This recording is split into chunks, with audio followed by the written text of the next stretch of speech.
fights to make, and narrative shifts after UFC 313. The dust has settled, and it's time to talk about what's next. Alex Pereira is an old man, and he's out of his prime. I honestly think that Magomed Ankalaev beat an old, washed-up... No, I'm just joking. I'm totally kidding. It was a good win from Magomed Ankalaev. I made a whole video on this. I made a whole recap. I thought it was closer than a lot of people are saying, but, you know, let's just be honest. Pereira sort of looked like the loser. He didn't do enough. He hardly let his hands go. It was very frustrating, but it was kind of close. We'll get to it. We'll talk about what's next, but let's just start with the first fight, okay? And then we'll work our way up to the main event. We'll talk about narrative shifts. Some of these fights have no narrative shifts at all for each fighter. Most of them being, you know, the early fights on the prelims, because there's really no narrative about like prelim fighters yet. But let's get into it. Djorden Santos and Ozzy Diaz had an absolute legendary war. Djorden Santos is now a UFC legend. He is one of the newest marauders on the block. And Ozzy Diaz, he is also a reverse blob legend as well. But let's talk about what's next. I want to see Ozzy Diaz fight Tuco Tokos. I don't need to explain why. I just want to see that fight, Tuco Tokos and Ozzy Diaz, former heavyweight Diaz. And that's just a really good matchup. And then for Djorden Santos, the Jar Jar Binks of middleweight, you know, he was putting his hands up. Entertaining, very entertaining. I want to see him, who's an unstoppable force, an unstoppable marauder. I want to see him fight Cody Brundage. And here's the thing. Cody Brundage has been looking really good. He was able to beat the Cuban Missile Crisis last week. But sometimes we've seen Cody Brundage in a war of attrition sort of fade. And I would love to see Djorden Santos, who will never fade, who will never back down. I want to see the marauder Djorden Santos. I want to see him fight Cody Brundage. Let's get on to the next one. Francis Marshall and Mayron Santos. Marshall looked improved. There wasn't like a big narrative on either of these fighters, but he actually looked improved. I thought that he had won this fight. Mayron Santos, a lot of hype coming in from Tough. He won, but it was a controversial decision. What is next? I want to see Francis Marshall fight Bogdan Grad, and I want to see Mayron Santos fight Alexander Hernandez. I feel like that's a pretty good bump up in competition. You went from, you know, making your UFC debut, fighting someone with a little bit of extra experience over you. Let's get him the Alexander Hernandez test, a UFC vet, someone that's pretty decent, but not like an unstoppable force. As we get on to Morono versus Carlos Leal, there's really no narrative shift. A lot of people thought Leal was going to blow through Morono. You know, I was saying in my video, this was like a perfect depiction of the old school fans that would say, actually, physicality doesn't matter. It's all about fighting, all about training. Actually, you know, Mikey Musumeci, people don't understand this, but he would destroy the mountain in a fight, right? And man, were those guys, they were stubborn. They don't go out without a fight, those fans. Because, as I said, Morono was sort of the physical manifestation of that sort of idea.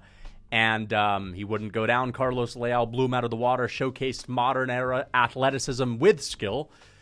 And what is next for Carlos Leal? Some people expected him to have like a worse performance than his debut, because there was a lot of speculation as to whether or not this guy was juiced to the gills, sauced up.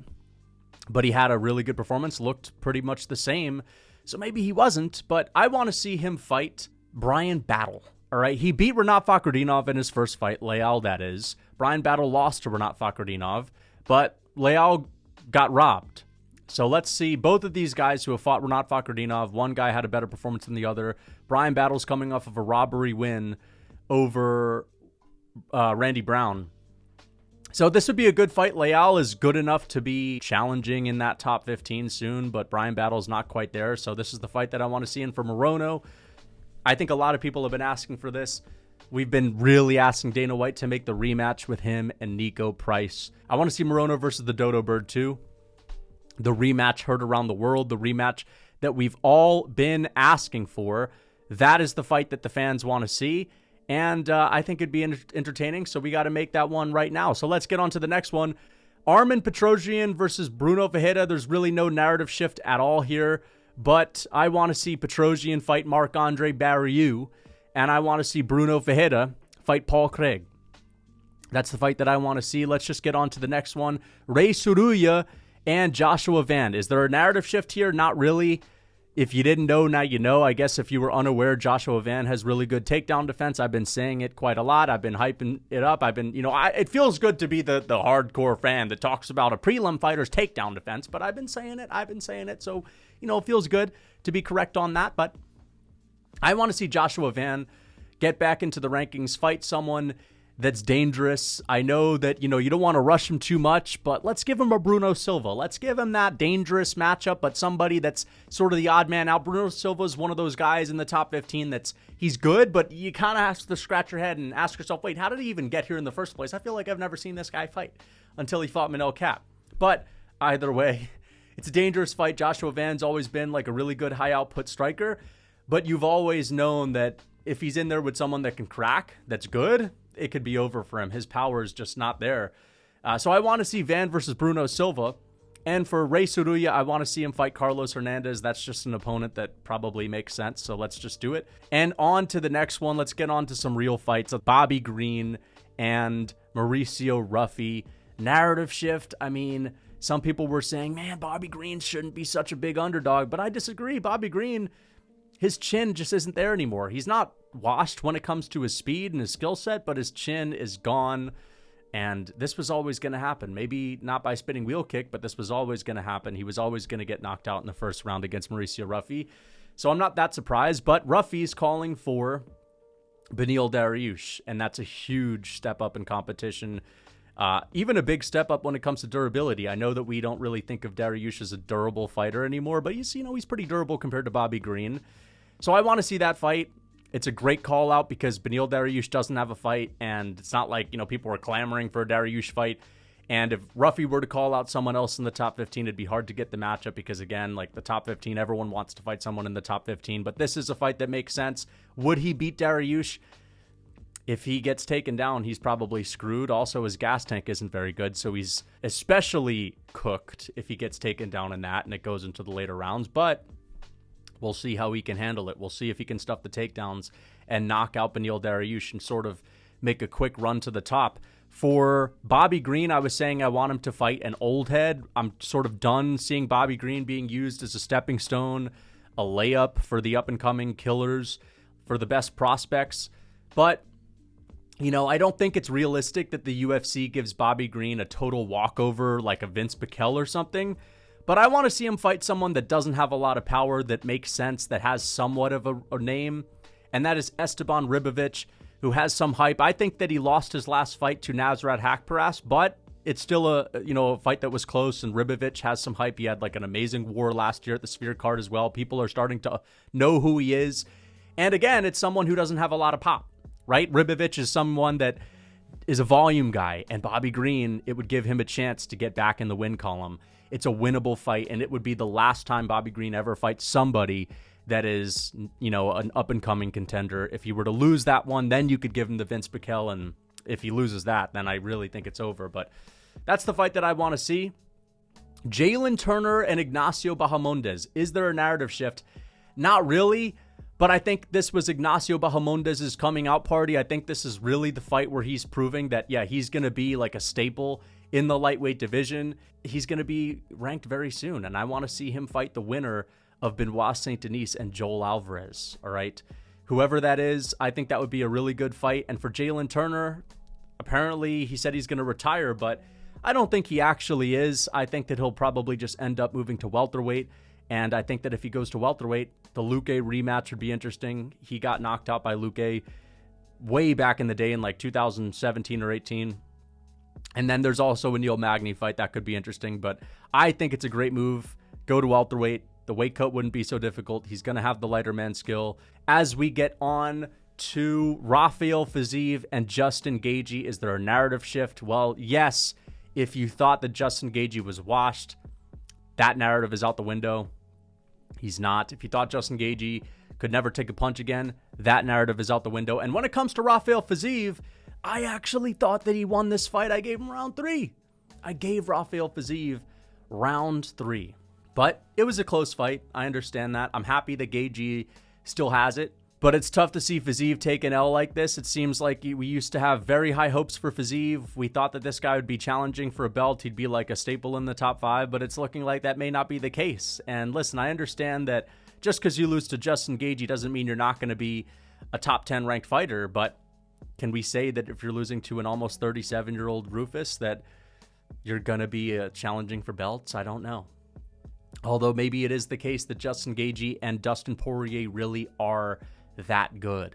Maybe they are really just better than everyone else, all the up-and-coming contenders. It's just so weird that the lightweight division, none of these up-and-coming prospects, outside of an Arman Tsarukyan, and he's like the one guy that's been able to break through. Outside of that, nobody can get past the Gaethjes. Nobody can get past the Poirier. And I also want to say this before we talk about what's next. I think that Justin Gaethje's resume is extremely underrated. I think that he's a top 10 lightweight of all time with all these wins. This is the second win over Rafael Fiziev, which those wins are amazing, even if you don't think Fiziev is that good and you think he's always been overrated, which I think, to be honest, he's always been a tiny bit overrated when it comes to his power. You can't deny Rafael Fiziev is like a top 10 quality fighter in the lightweight division. He's extremely skilled. And then he has wins over Tony Ferguson, which at the time, that was the first win over Tony Ferguson that anyone had had in like over 10 fights. That was snapping Tony Ferguson's legendary win streak. He has wins over Cowboy Cerrone, who was, old man Cowboy. That was old man prime Cowboy. That wasn't wash Cowboy. That was catching his second win Cowboy, which is a good win. He has a win over Dustin Poirier, which is an amazing win in the rematch. He's got a win over Michael Chandler. He just has so many really solid wins. Edson Barboza.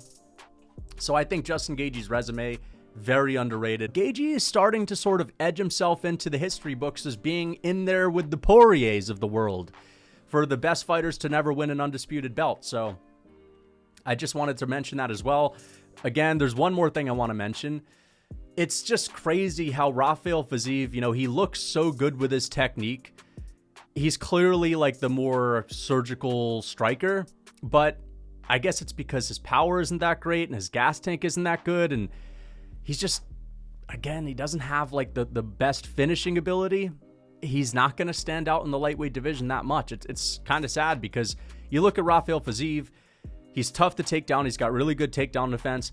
He has perfect striking technique. He's explosive. He's a density maxer. You would look at a guy like that in his skill set and you'd say, man, this guy for sure is going to be rising to the top. But like the Rufus roll, right? The big grunts. Justin Gaethje's simple man hooks. I'm not going to call him simple man hooks. He's got very good footwork. He's got amazing close quarters boxing. We do have to say that. And he's just a fucking amazing fighter. Justin Gaethje has good timing. He's got good eyes, I guess. So Gaethje's just really talented when it comes to just a good old scrap. So that's the thing that's stopping Rafael Fiziev from rising to the top. Who should they fight next? I think that Rafael Fiziev, I think that he should fight Grant Dawson. Yeah. Because here's the thing about Dawson. Dawson is like, he's just unstoppable when it comes to taking people down. He's not that dangerous on the feet. Although in his last fight, he was showing us, with the threat of the takedown, he was able to land some good creative strikes, a couple of spinning back kicks. So he's getting more confident on the feet. But let's be honest, he's going to have nothing for Rafael Fiziev. But that's a guy where it's like, if it's going to be a striking battle with Fiziev, Fiziev's going to be the favorite. If you're in there with Grant Dawson, there's a good chance Dawson's going to run you over. But that's a good fight. Polar opposites. It's a big test for both fighters. Rafael Fiziev doesn't have a gas tank. Grant Dawson does. If he takes down Fiziev, he's going to keep him down. But if Rafael Fiziev can keep it standing and show his brick wall takedown defense, he could knock out Grant Dawson. Both guys are highly ranked. I think that would be a really interesting matchup. And then for Justin, and also, I also think maybe a Paddy Pimblett fight could be good. I know that's not in the UFC's handbook, and that's not in the the MMA fans matchmaking guidebook. Oh, well, you got to book Paddy Pimblett with another washed-up vet. That's basically how it is for the UFC. If Paddy gets past Michael Chandler, which is a tough test, although you just know fucking Paddy's going to win probably. It's a very tough test on paper. Chandler wins. But you just know the UFC is going to give Paddy Pimblett the next easiest fight in the top 5. Whoever there is in the top 5 where you have to scratch your head and wonder how they're still there. Like, let's say a Beneil Dariush. Like, how is Dariush still ranked? Like, one of those guys.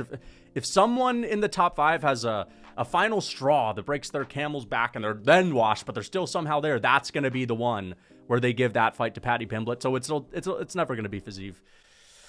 But yeah, I think Fiziev should fight Dawson. That's a realistic one. They're not going to make the Pimblett fight, although the Pimblett fight would be pretty sick. But let's see what's next for Justin Gaethje. I think that Gaethje versus Hooker should just be remade. There's no reason why it shouldn't be remade. I know that there's some argument where, well, no, Gaethje got to win. Now give him a title fight. But we're not going to do that. If the UFC does Justin Gaethje versus Islam Makhachev next, that'll be an absolute disgrace.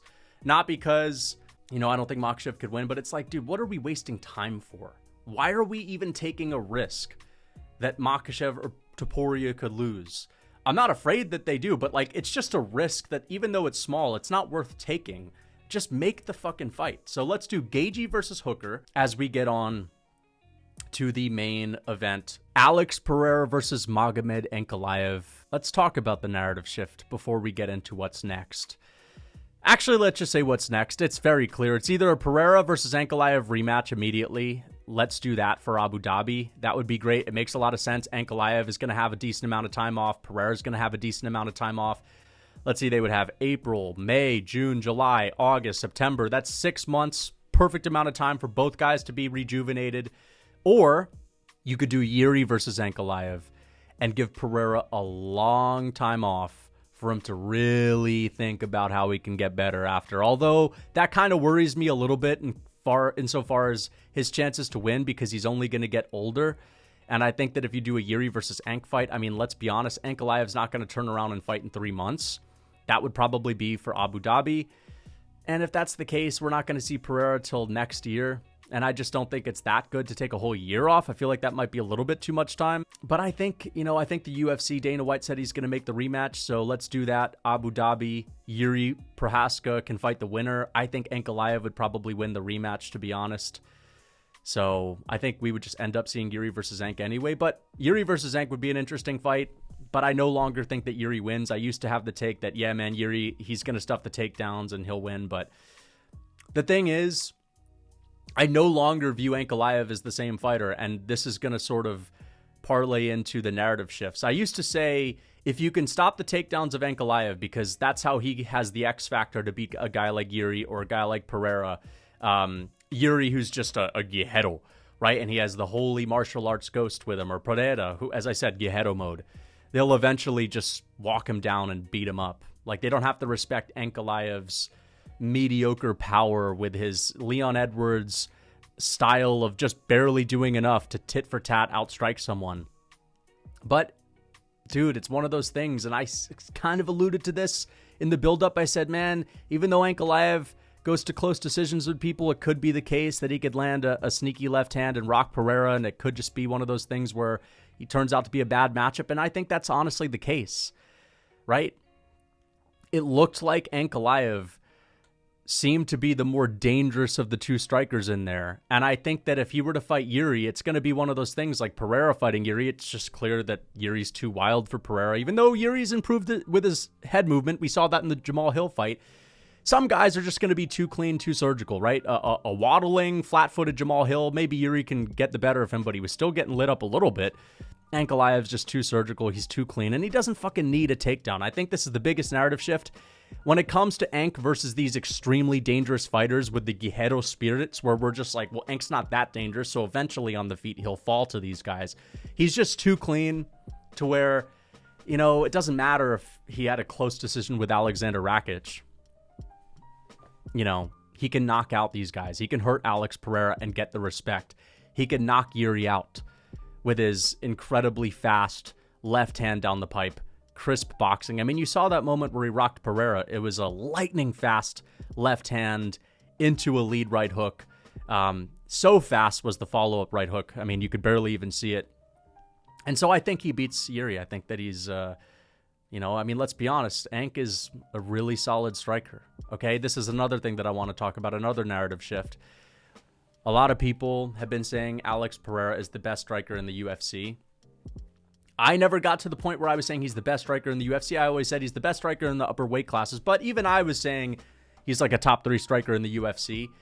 And listen, I'm not saying this isn't the case anymore just because Ank beat him and if he loses to boring Ank. I'm not saying that, by the way. And also, before anyone comes at me and saying you don't like Ankalaev because he's boring, if you've watched my channel, you know that I've always defended Magomed Ankalaev for not being that boring. I've always said he's not Yuri Prohaska, he's not a Justin Gaethje, but he's not as boring as people make him out to be. He's just not like utter fireworks. But he's not that boring. So I never thought he was boring in the first place. But I know, people are going to say, oh, you're like Dana White now. You know, McGregor was never my friend or whatever. Or the opposite of that. I'm not doing that.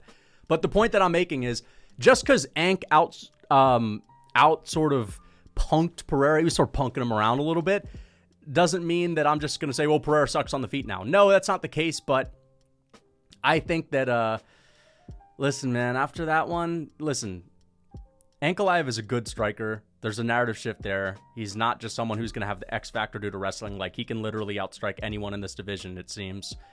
And it wasn't just the threat of the takedown. He hardly even shot takedowns at the beginning of that fight. Started shooting them in the third round on, right?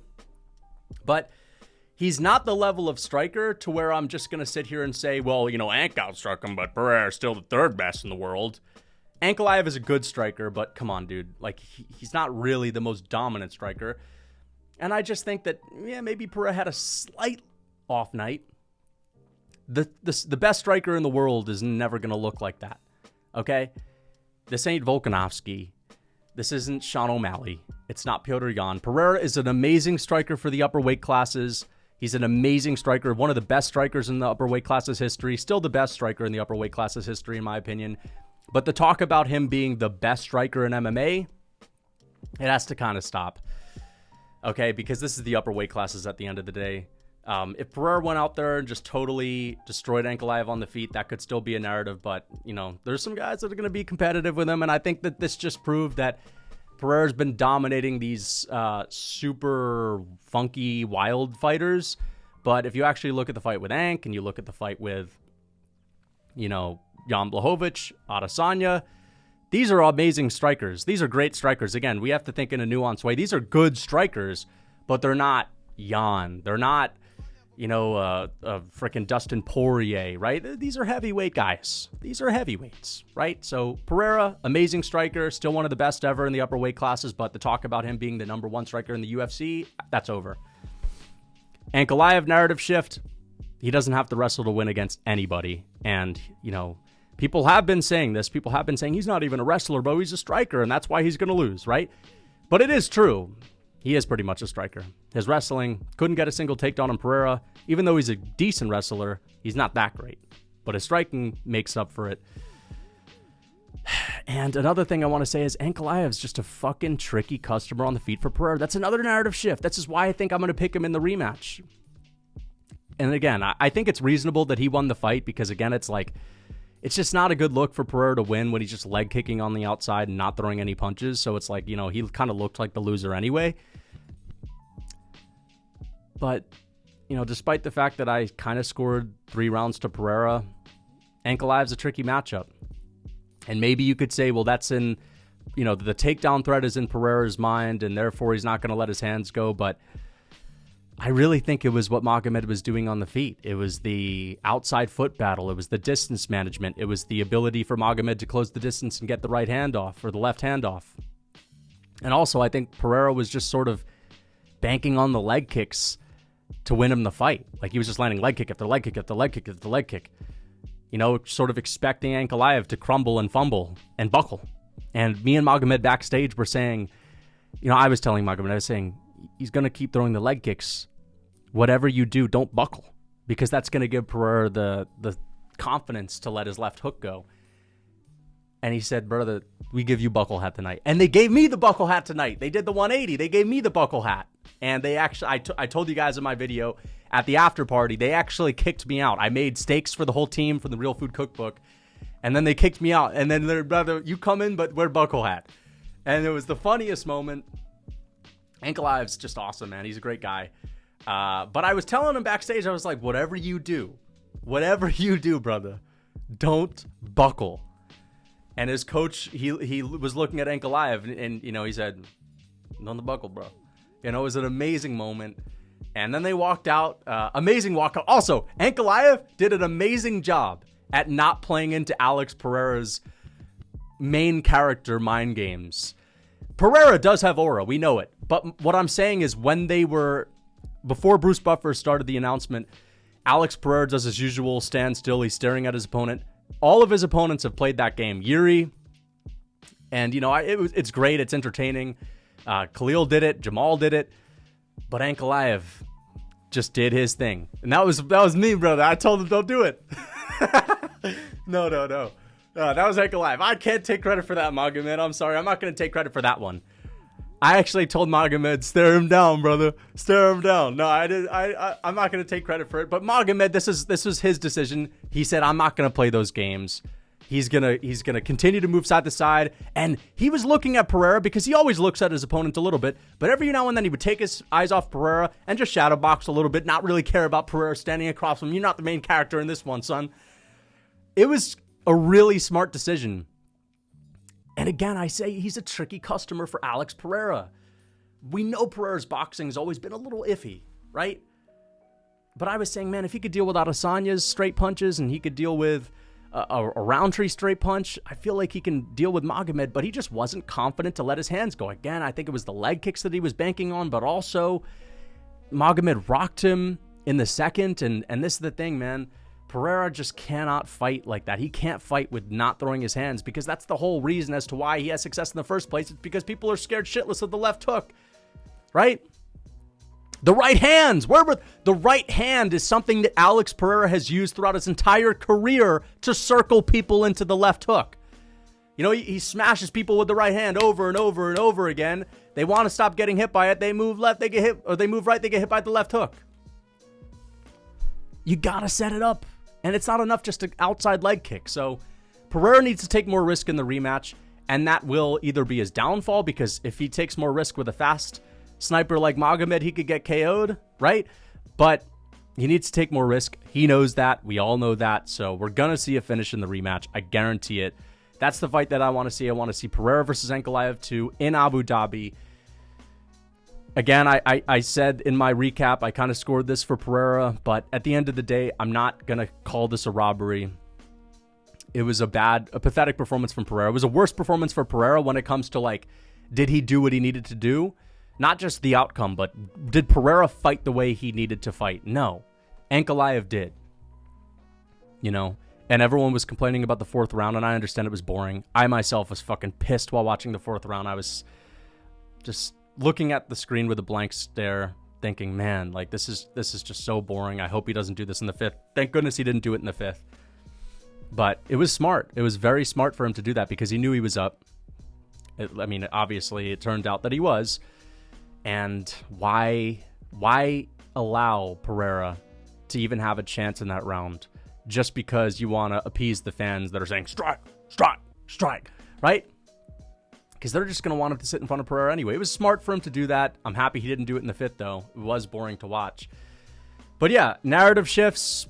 I guess some people are going to be saying Pereira's just old now. I don't think Pereira's old and washed. I don't think that's the case. I just think he fought like shit, and that's credit to Magomed. Pereira was on the back foot, hardly. And even when he was on the front foot in the fifth round, where you saw him, oh, here we go, here's Pereira, fifth round Pereira, he didn't even let his hands go then. So I think there's another narrative shift for me, at least, and that is Poatan isn't always 100% Guerrero mode every single moment where he's losing a fight. When he was against Jan and he had to get back time that he spent on his back on the ground, he would move forward, throw. In this one, even when he was moving forward, still nothing. Where are the punches? So Ankalaev definitely had Pereira tentative. Must have had to do with the fact that he got clocked by that left hand. Listen, this may have not been the best fight. It was frustrating, but it is a good fight to recap because a lot happened. But yeah, I think I basically covered every single narrative shift. So yeah, Pereira's still a legendary striker. Still amazing, but just not... listen, this is not the best striker in the UFC. And the only way that you could have a heavier weight class fighter as the best striker in the UFC is if they're dominating basically everyone. Because then it's like, all right, the heavier weight classes aren't even that skilled to begin with compared to the lighter weight classes. At least he's showing like a huge gap. but this is too close. Ankalaev, better striker than we all thought. I think that's clear. Pereira, takedown defense, better than we all thought. That's the last narrative shift. I forgot to mention that. The takedown defense, you got to respect it. Stuffed every single Ankalaev takedown, even shucked Ankalaev down. But, yeah, just tentative, and it is what it is. Let's see the rematch. I can't wait for it. I think the rematch is going to be even more hype than this one, now that we know that this isn't going to be a wrestling match at all. It's just going to be a good stand-up battle, and can Pereira have his Vakitov moment where I forget who it was that won the rematch. I think Vakitov may have won the rematch against Pereira. Maybe Pereira won the first fight, but either way, maybe Pereira can get this one back. Maybe he doesn't, and Ankalaev finishes him. And if Ankalaev beats Pereira twice and knocks him out the second time, then, you know, Ankalaev's going to be making a run in this division, because I expect him to beat Yuri. So I hope you guys enjoyed this video. Let me know what you think in the comments. Until next time.